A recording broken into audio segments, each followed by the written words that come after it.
ही पत्रकार परिषद झाली, त्याच्यामध्ये परत एक दोघ जण कोण तर येते की पत्रकार परिषदमध्ये ते बेछुटा आरोप आहेत, खोटे आरोप आहेत.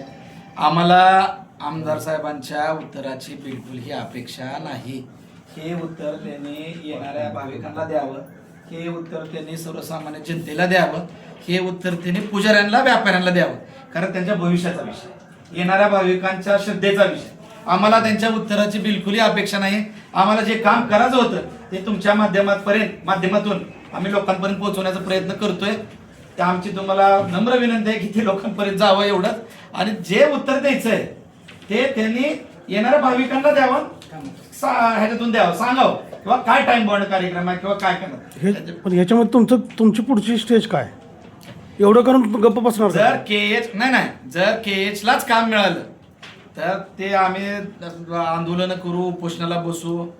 काय आता जर तुळजापूरच्या पुढच्या भविष्यासाठी काय पणाला लागायचं ते लागू द्या, ह्याच्यामध्ये एखादा जीव गेला तरी हरकत, पण आता ह्याच्यातून बिलकुलही माघार नाही. तर आता आपण म्हणला की खूप मोठ्या प्रकरणावर आपण ही पत्रकार परिषद घेत आहे, याची किंमत मोजावी लागणार आणि भीती का आपल्याला काय कारण असेल? माझ्यापेक्षा जास्त तुम्हाला माहित आहे ना, आपल्याला काय वाटतं? सगळं महाराष्ट्राला माहित आहे.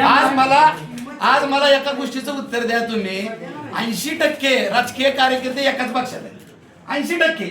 ह्याचं कारण काय तुम्ही उत्तर द्या. भीतीपुटीच आहेत, जेणेकरून आमच्यासारखे काय आता नाडव्या डोक्याचे येडे थोडे राहिलेले आहेत जे प्रयत्न करतात. कारण तुम्हालाही माहित आहे माझ्यापेक्षा जास्त. आता हा तुमच्या माझ्या सर्वसामान्य जनतेपर्यंत गेलेला विषय. आज कालच सांगतो तुम्हाला, काल आमच्या 2 नगरसेवकांनी धाराशिवच्या भारतीय जनता पार्टीमध्ये प्रवेश केला. अहो त्या लोकांना निवडून आणण्यासाठी तिथल्या लोकांनी काय कष्ट घेतलेत का नाही मला सांगा. आज तुम्ही पक्षाकडे बघून त्या कार्यकर्त्याच्या एखादा माणूस जेव्हा निवडून येतो का स्वतः जीवावर निवडून येतो का, त्याला काय शिक्षा द्यायला नगरसेवकांना? हेच जनता ठरवेल. आता काय शेवटी काय करणार, ज्या जनतेने निवडून आलं त्यांनी ठरवत दिलं ना, त्यांनी ठरवावं. नैतिकता नावाची गोष्ट राहील ना राजकारणात.